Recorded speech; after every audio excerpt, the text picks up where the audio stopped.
Hi, you guys. How is everybody today? It is roasting hot here in Seattle.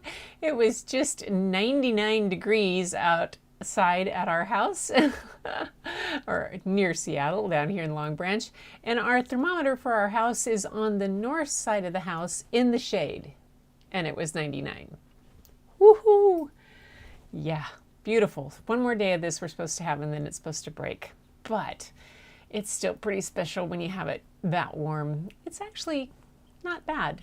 Not bad. I sat outside for a little bit and enjoyed it a great deal. So how is everybody tonight? Yes, it is a Saturday shenanigan time. What to do. So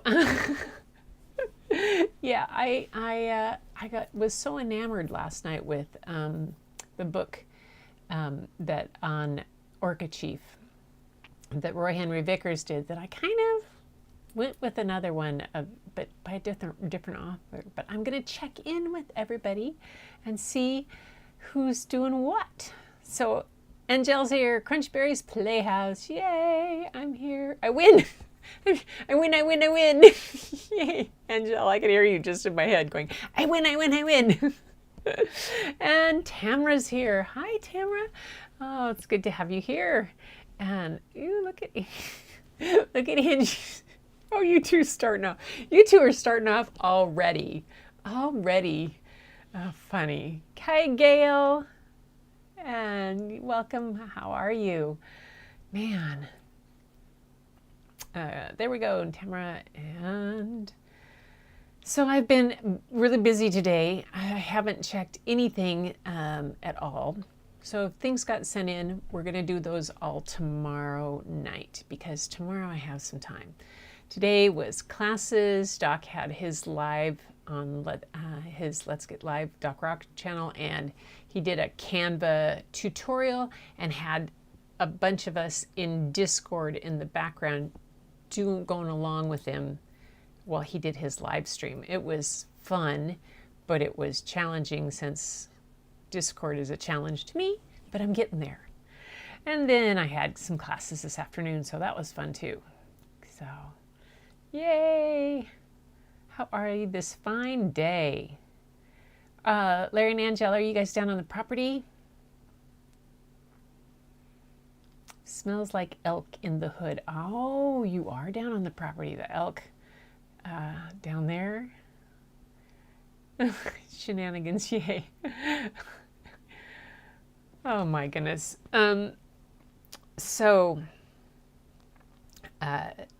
Today, like I said, I got really enamored yesterday with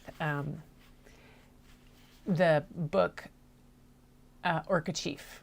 And the illustrator, Roy Henry Vickers, I went and read a little bit more about him, and I wanted to share some of that with you guys. The author of tonight's book is a different author, but he is the illustrator for this book, and I'm going to show you right here. You know, we did talk a little bit about him last night, how he has he's known worldwide for his limited edition prints. We went on and looked and saw that some of his original paintings sell from anywhere from $8,000 to $40,000. He's received many awards and honors for his community involvement. Among them are a hereditary chieftainship and 7 hereditary names that he's received from Northwest Coast First Nations, which is pretty amazing. And all kinds of honors that he's gotten. But I went on finding out that he said he was born in June of 1946 in the village of Greenville in northern British Columbia. And he stayed on the northwest coast of British Columbia ever since, residing at various times in Hazelton, Kitclatala, and Tofino and Victoria. His love and respect of the magnificent and natural history of this area is clearly evident in his art. His boldly colorful sunsets, we talked about those sunsets where everybody was glorying on them, subdued misty rivers, and peaceful winter scenes reflect the essence of the west coast of Canada. Roy's father was a fisherman with the blood of 3 Northwest Coast First Nations in him. Shimshan, Haida, and Hiltsuk flowing in his veins. I think it's Hiltsuk. Yeah, Hiltsuk. Yeah, this Shimshan, Haida, and Hiltsuk flowing in his veins. Roy's mother was a school teacher whose parents had immigrated to Canada from England. The unusual heritage mix had a strong influence on Roy's art. He studied traditional First Nations art and design at the Gatmack School of Northwest Coast Indian Art in Hazelton. And using these building blocks, Roy, through hard work and intensive research, created his authentic and personal style of expression, a harmonious fusion of traditional and contemporary, old and new, personal and universal.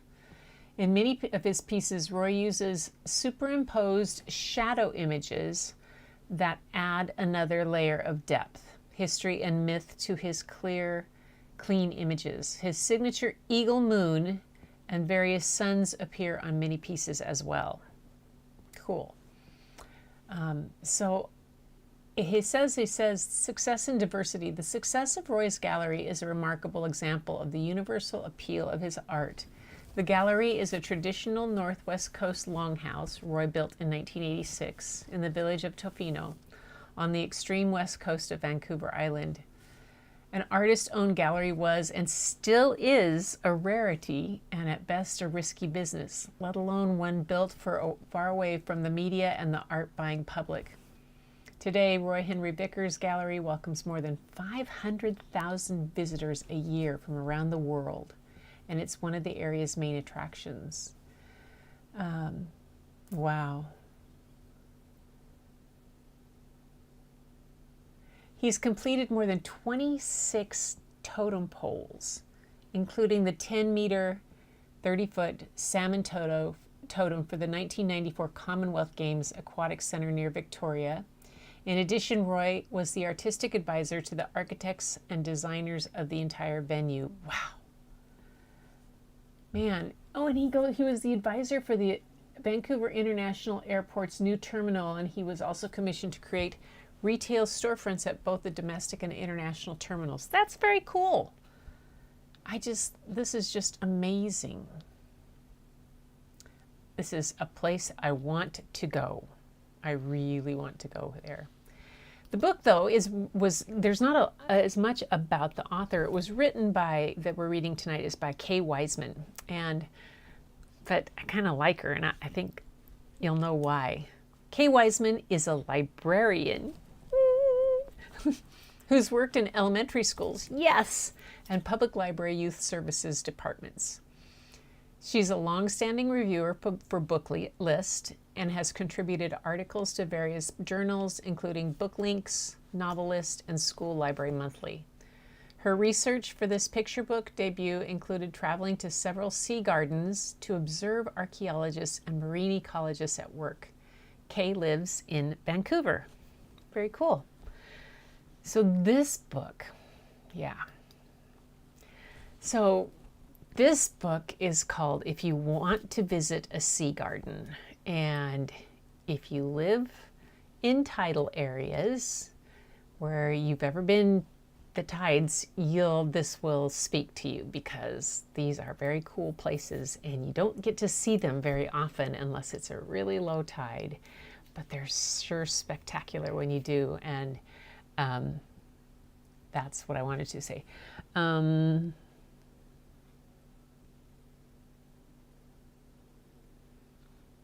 Yeah, what's this? What's this, a flyover of the elk? I said, well, shenanigans, yay. Woke up to a herd and they must be hanging around again, probably drinking by the river. Oh, cool, you have a herd down there. Oh, nice. It is. Gail, did you watch my flyover of the elk in the upper field? Link in again. Yes, I showed it at the beginning of the recent live, but have the video posted as well of a recent live. Yep, put the link in the description if you can, Larry. I mean, you should be able to have no problem. You're a moderator, so you should be able to put a link in. Well, then we can all catch it. Yeah, that would be awesome. Love to see that. Elk herds are amazing. They were one of my favorite things to see when I was little. We would stop by the Oak Ridge Game Farm that fed the elk in the winter up White Pass, and it was always just wonderful. So, you guys ready for the story tonight? It's, nice to have a seaside story, at least for me, to get me through this heat. And you'll see his shadow pictures in there. They're really huge, Gail. They're huge. I remember there's a place up near Squim that is kind of where you can drive through and rescue farm kind of stuff, and they have different animals, and you can drive through where the elk are, and they are so used to the cars that they come right up. And we had a Lincoln Navigator at the time when I took Layla through there when she was little. She was like 3. And literally this elk came right up, and he was, oh gosh, he was like sticking his nose, trying to, the skylight, like looking down at, oh my gosh, they're huge animals, huge animals. But that's okay. Yay.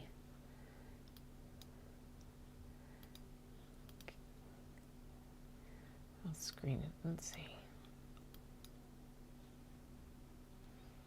Yes. Yes, screenshot it. Let's see if I can do that too. Boo. There we go.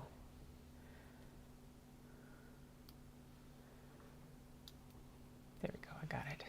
Okay. So here we go with this story. It's called If You Want to Visit a Sea Garden. And again, it starts with that beautiful, beautiful kind of picture that he has, the that shadow. Or let me see if I can do something here. Okay, it's not. I was going to see if I could drop it down a little bit size-wise so you can see the whole picture. There we go. I want you to see the whole book. There we go. Yay. All right. If you want to visit a sea garden, here's a hint. It says, oh, let's see. Doesn't say anything about there. If You Want to Visit a Sea Garden by Kay Weisman, illustrated by Roy Henry Vickers.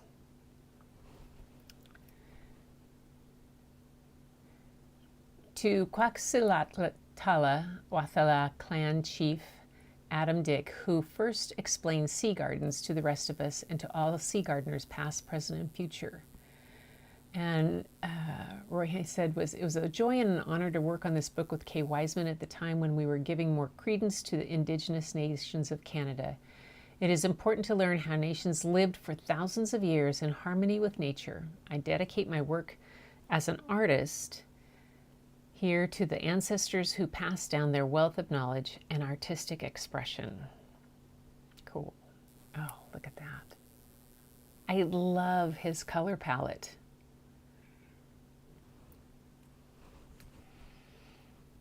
If you want to visit a sea garden, you'll have to get up really early. These magical gardens only reveal themselves at the lowest tides in the summer months. Those often happen at the break of day. Let me just open this also on my phone, and then I can maybe read it on the phone and not have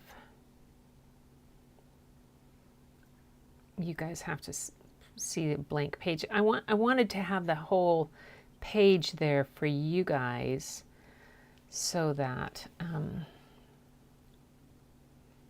yeah, maybe. There it is.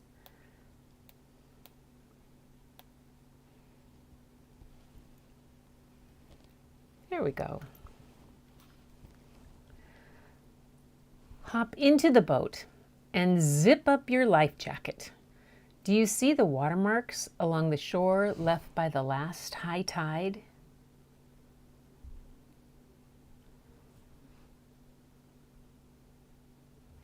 Well, anchor in a safe place. The tide will rise while we're here, and we don't want our boat to float away. Look at that. Just.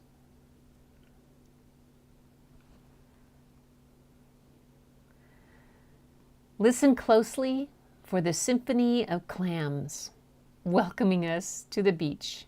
Here, there, and everywhere they spurt and sputter, exhaling right on cue. If you've ever experienced walking on a beach and having the clams shoot at you, it's hilarious.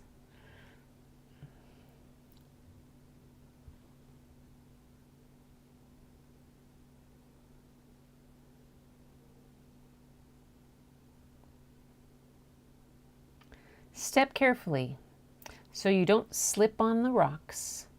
Many of them are covered with barnacles, tiny creatures that live inside sharp shells. Stroll to the edge of the water to look at the reef up close. For thousands of years, the first peoples have constructed these architectural wonders. Some reefs have been built all at once. Others have developed over time as people clear boulders while digging for clams, but both do their jobs creating a healthy habitat for sea life. Look at that. Oh, this is one of the ones that, yeah.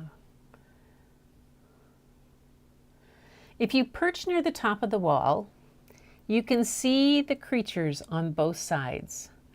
Whelks and sea cucumbers, fish fry and kelp, sea stars and bat stars, hermit crabs and rock crabs, chitons, barnacles, octopuses, all make their homes on this beach. Look at that.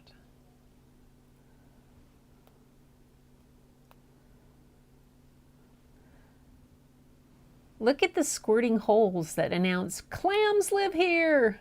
Butter clams, little necks, and cookies thrive just beneath the beach, under our feet. The warm, food-filled waters inside the wall are just right for growing healthy clams.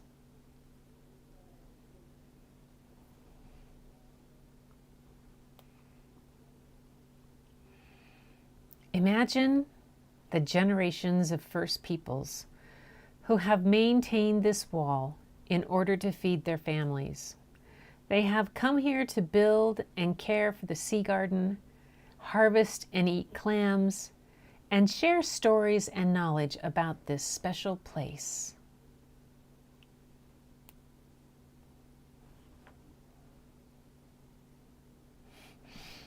Don't forget to dig for clams.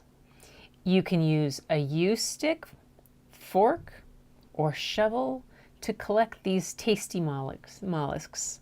You can steam some and eat now, or string them up and smoke for later.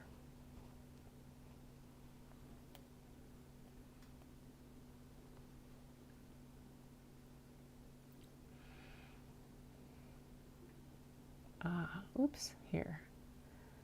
This one. We'll need to tend our garden before we leave. Can you help me roll this stray boulder down to the wall? I'll break up the empty clamshells and we can gently rake them into the beach. Then we can clear away the driftwood and seaweed. All these things will give new clams room to grow.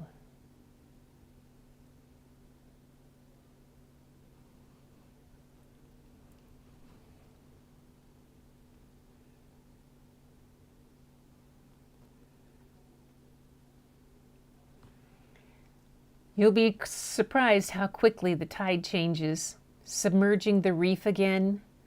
We can no longer see it, but the wall is still at work, creating a habitat for all these creatures.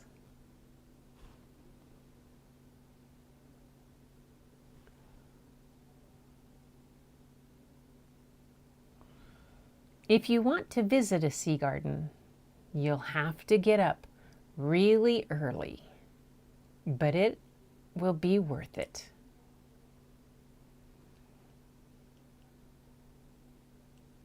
Oh, look at that. Yeah.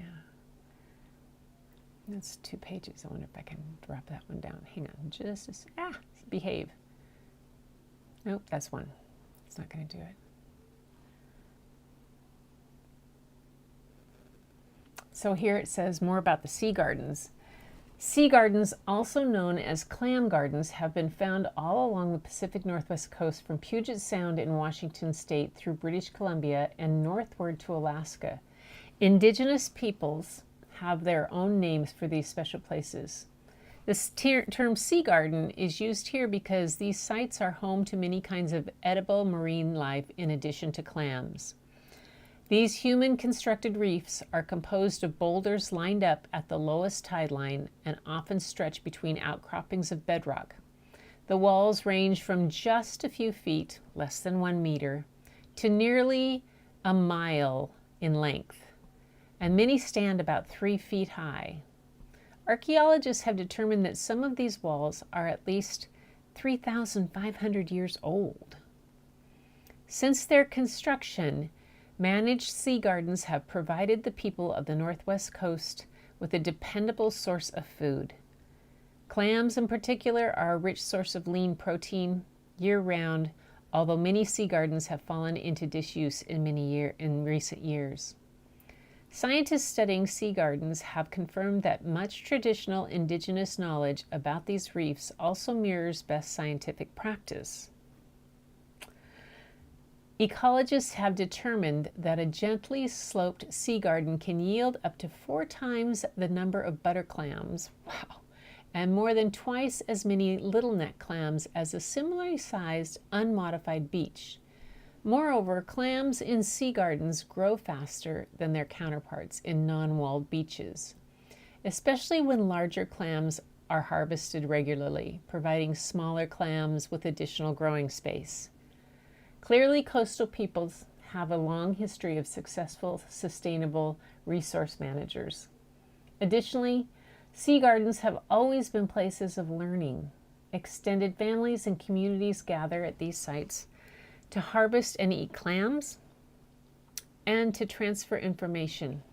Here, traditional knowledge holders share ideas about managing resources, their cultural norms and worldview, and the importance of family. To acknowledge the significance of sea gardens to the food security of Indigenous peoples, First Nations, and other partners are currently refurbishing several reefs along British Columbia's coast. It is hoped that these beaches can once again become places of learning for all who wish to understand their secrets. To find out more about sea gardens, visit the Clam Garden Network website at clamgarden.com. That's amazing. That is just amazing. And Kay, she says she lives in Vancouver. And here, Roy Henry Vickers, artist, speaker, storyteller, and leader in the Indigenous community. His art is inspired by the people, by the beauty of the Pacific Northwest coast, and the ancient cultures of his ancestors.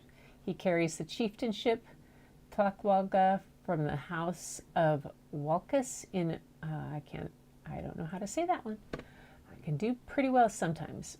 Bob is the one who can read a lot of these languages. He studied ancient Northwest Coast Indian Northwest Coast languages in college.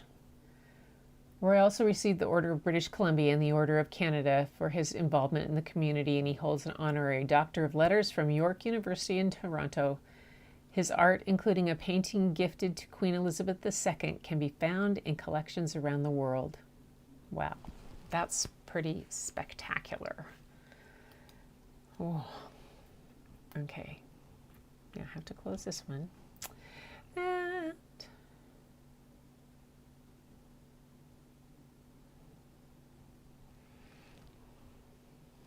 so what's checking out? Cows.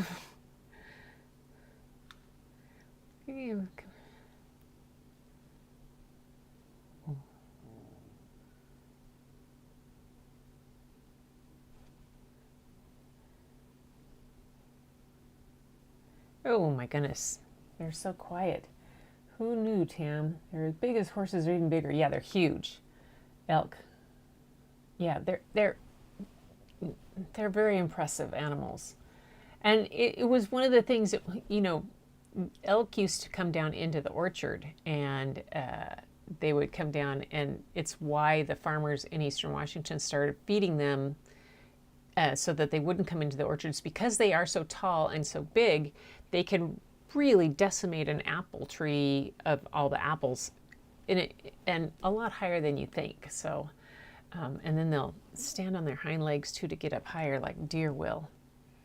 Like America's camels. Gooey ducks. Oh, good old gooey ducks. Yeah. Man, gooey ducks and razor clams. Oh my goodness. All those, I grew up eating those and digging them and trying to go after razor clams when they dive really fast. Has a premiere tonight at 10:30. Oh, good. Which we have to go and check on. But you guys, there's another story. It's called Peace Dancer. And I didn't think I was gonna do another one, but this looks really good. Okay, we're gonna go here. This is called, it was by Roy Henry Vickers and Robert Budd that did last night. This one's called Peace Dancer. Let's see what it has. See if I can get it to show where I can actually read it. Come on, bigger. There we go. This story comes from my village of Kitkatla on the north coast of British Columbia. All of our knowledge was passed on through stories, songs, and dances. This story is as old as the tides that rise and fall on our shores, yet the lessons taught may be more important now than they were thousands of years ago. Yay. Look at this first picture, and you see the shadows. Those are the eagle. He has the eagle moon that he talked about, but those shadow pictures are, I believe, they look like eagle to me. Let me see if I can pull this one up on my phone too. Then I can read it on my phone and you can see the pictures. Hey, come on. Why is this doing this to me? Ah, there we go. And there. One day, many years ago, I'll start anyway.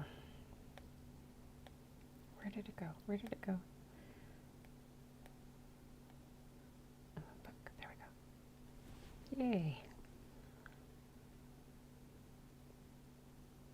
Oh, good, I can. So you can see the picture. One day, many years ago, children were playing in the village, learning to be good warriors and hunters. While many of the adults were out on the water fishing for salmon, the elders sat in their homes, weaving and singing near the warmth of home fires. The seas were calm, and the sounds of the children playing were carried across the water. It was a beautiful spring morning. Whoops. I just knocked you guys over. Whoa, there we go.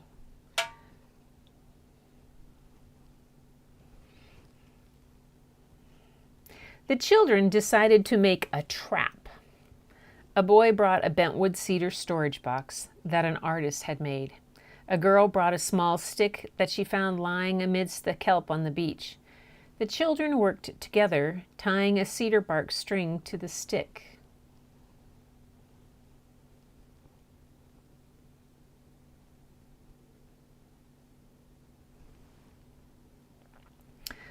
So that square right there is a bentwood box, is an example of a bentwood box.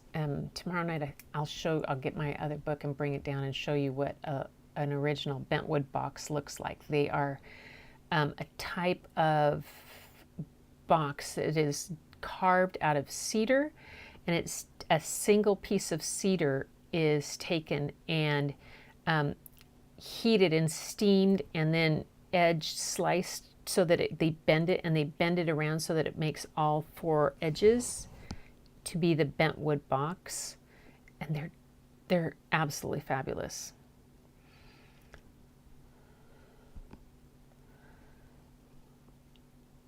And let's see. Okay, there's that.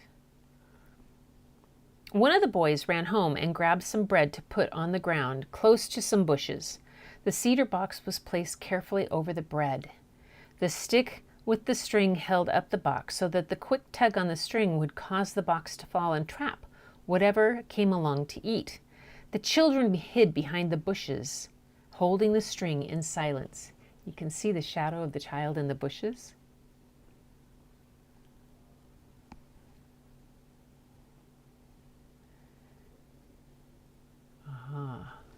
The children watched and waited. They were learning the patience of hunters. Eventually, a crow came along, saw the bread, and carefully looked around for any sign of danger. The young hunters were very quiet and still, and the crow did not notice them. When the crow decided it was safe and the bread would be its meal, it stepped under the box. Swish! The kids pulled the string and the box dropped on top of the crow. A successful trapping.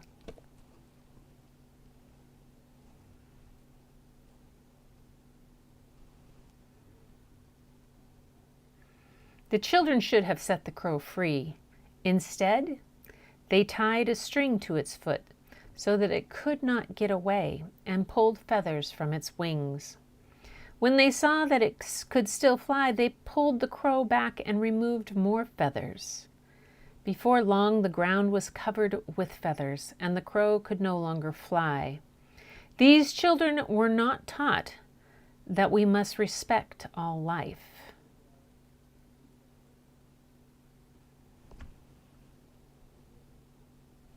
Uh-oh, what happened there?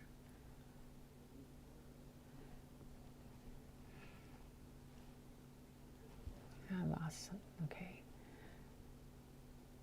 And it says the skies darkened as storm clouds suddenly gathered overhead. It's losing some of my... Let me keep going here.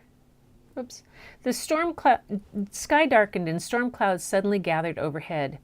The spring breeze from the west we call gulken changed to haiwas, which meant southeast winds. Southeast winds always bring a storm and rain. The calm seas turned choppy, and the fishermen quickly pulled in their nets before the waves got too big for their small fishing canoes. The rains came. So, try again. I have to reload the pages, you guys. They didn't. There they are.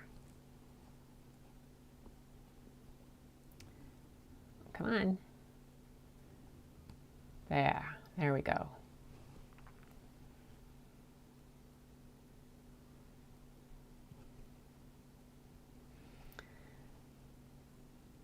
The Shimshan people of Kiklakala are used to rain.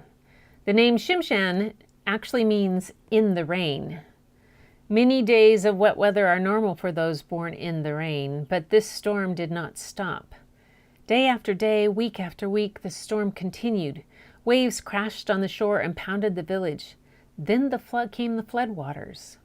The water kept coming up and up, covering the beaches. Soon it would seep into the houses. The people realized this storm was not going to stop. Water kept rising, and the people of the village were afraid.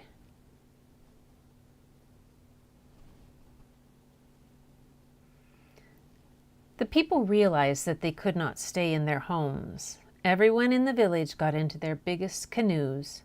They had to paddle to higher ground.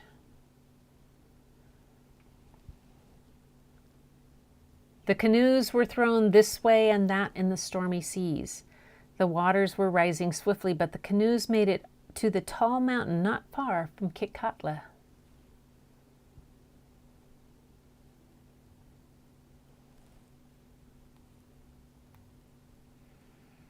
The people carefully dropped their big anchor down to the mountaintop that was now underwater.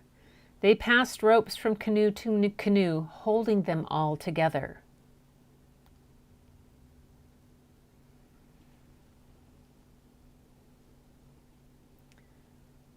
The strong people bailed the water out of the canoes as the rain kept falling. The old people were crying and praying to the chief of the heavens. They said, "Please have mercy on us. Please Bring peace back to the world. Please make the storm stop." But the storm did not stop.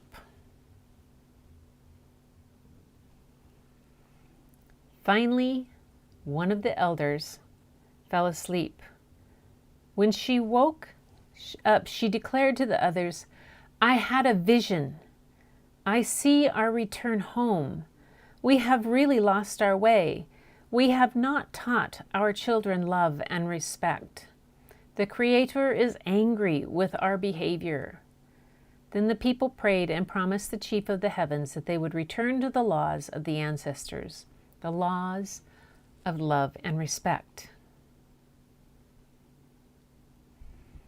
As the rains continued to pour, the Chief of the Heavens looked down at all the birds and saw that they couldn't land anywhere. Eagles, crows, loons, geese, herons, hawks, woodpeckers, grouse, and many other birds were flying around and bumping into each other. Their feathers were falling into the ocean.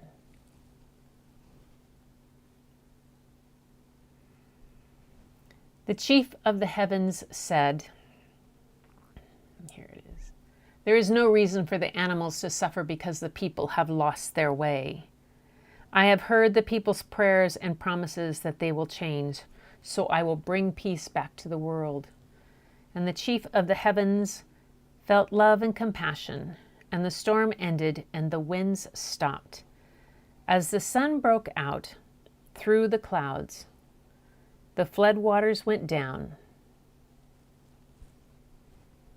and the fresh grasses and flowers and berries began to grow. The birds and the animals made new homes, and all the earth was happy.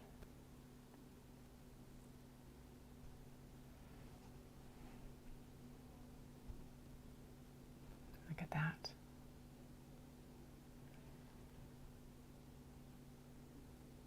The people were humbled and thankful for the lesson they had learned. After months of hard work, they rebuilt their village. They returned to the laws of their ancestors, and to this day, the mountain where they anchored their canoes is still called Anchor Mountain.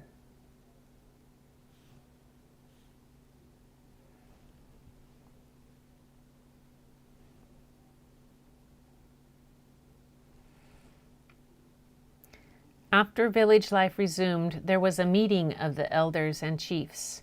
They decided that a special song and dance would be performed at potlatches to remind the people of the need for respect and love. A chief who had the gift of healing was chosen to be a peace dancer.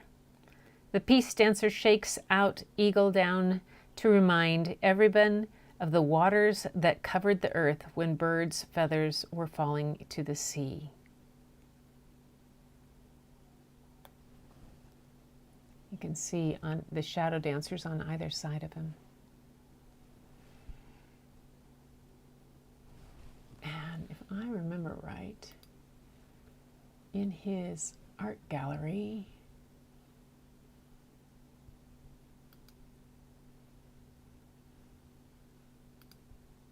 yes,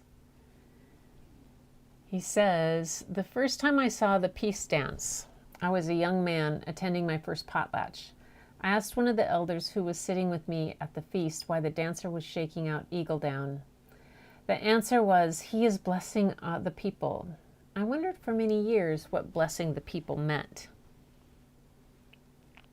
I could feel the importance of this dance. Many years later, as a young artist, I went to visit my friend Chester Bolton, the man who told me the story Raven Brings the Light. On this occasion, Chester said to me, 'I want to tell you a story today, Roy. This story comes from the Kikatla. When I'm telling this story, you will know some things because the story will be familiar to you. I want you to remember this story, Roy.' So it was that I first heard the story of the flood as my people have always known it. Today, I am Chief Takwagaglia from the House of Wallace in Owakino. I am also the peace dancer for my head chief for the House of Walkus. I was taught the peace dance by another chief who has passed it on.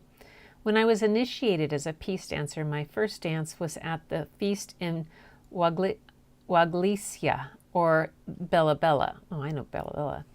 So it was that I have come to know this dance that originated after the time of the Great Flood. Our stories are important. They hold lessons for us all willing to learn. The peace dance is a very important part of every potlatch to this day. Very cool. Anyway.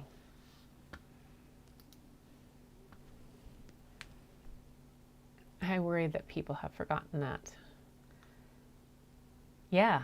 It's really, I think, one of the interesting things in Canada, for sure, the what First Nations have been able to do, and able to bring back so much of the culture and really fight for some of the land. There's still a big way to go, but it's a better thing. And we did have the Climate Change Act passed the other day. Woohoo! That was a big deal. That's pretty cool.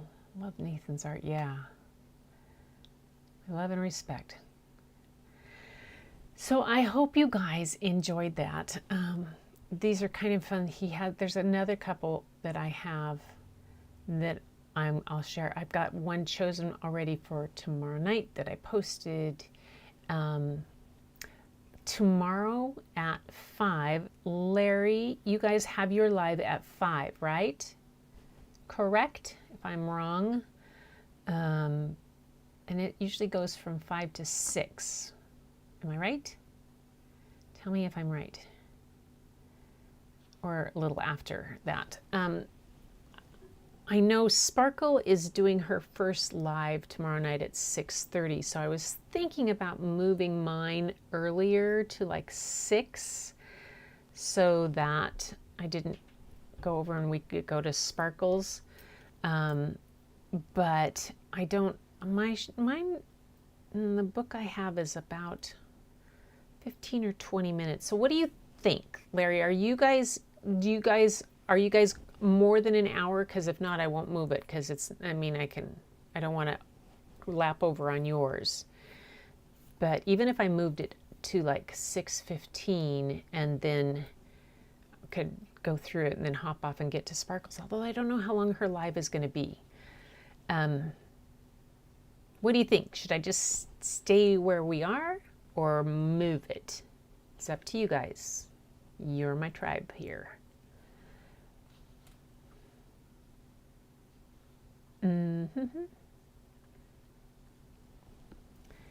The book tomorrow night is set in New Zealand, and it's a true story. It was a Washington Children's Choice Picture Book Award nominee a few years back.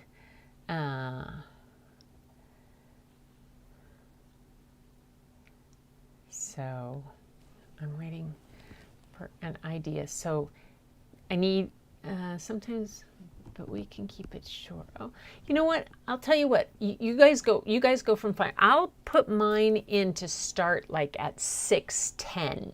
How about that? I'm gonna change. It's set for 6:30.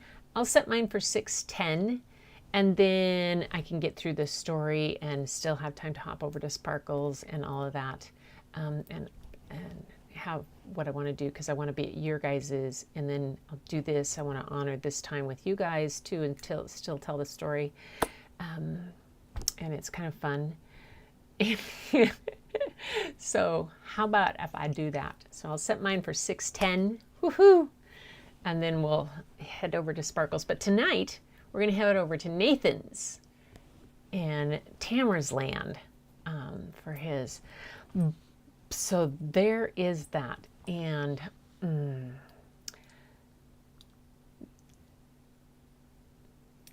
then on Monday, I'll come back. I've got another one of these, couple of these books, and I can show you a picture of a, well, maybe I can do it right here. Bentwood box. Bentwood box. See if they have a picture.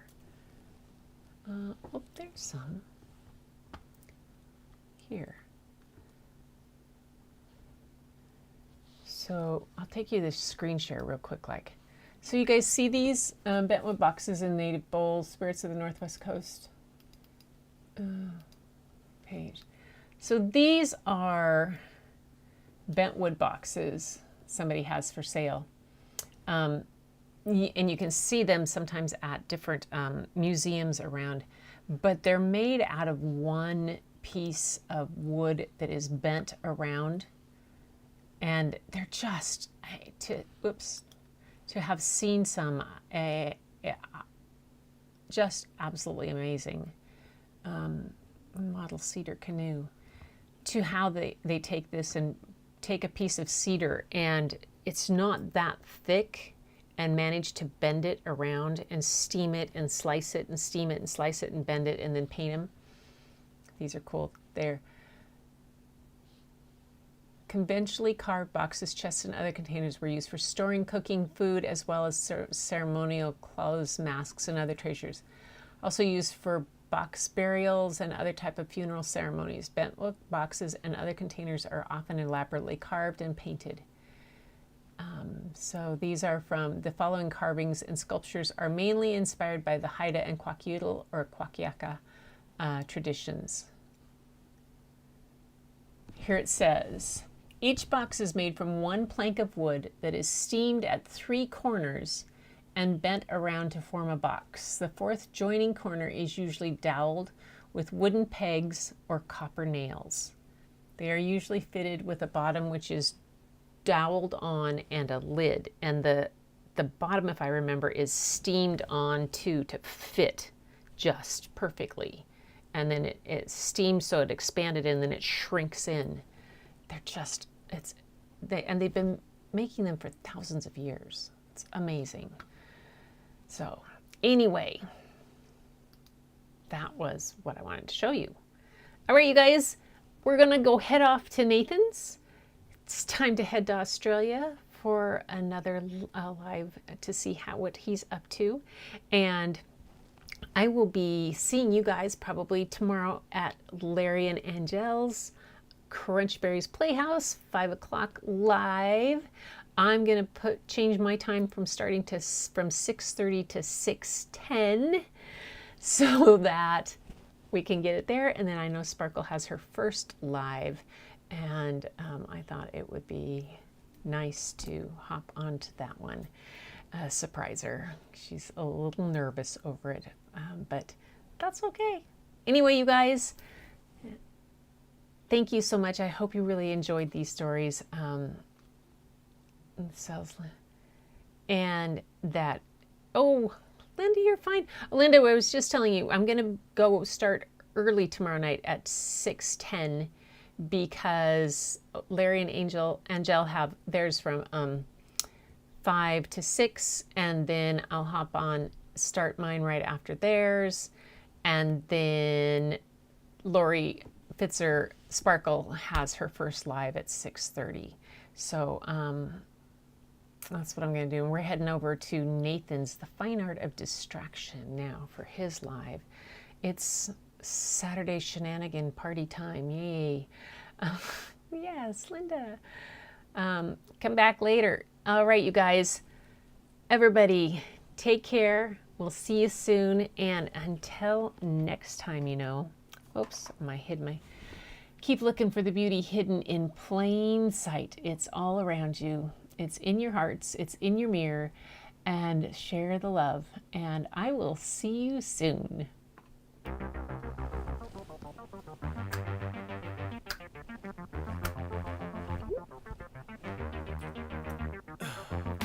In the heat of the night, we could get lost in all the lights and sounds. Feeling alright, we won't go home, we will just stay here downtown. There's not just stars on the boulevard.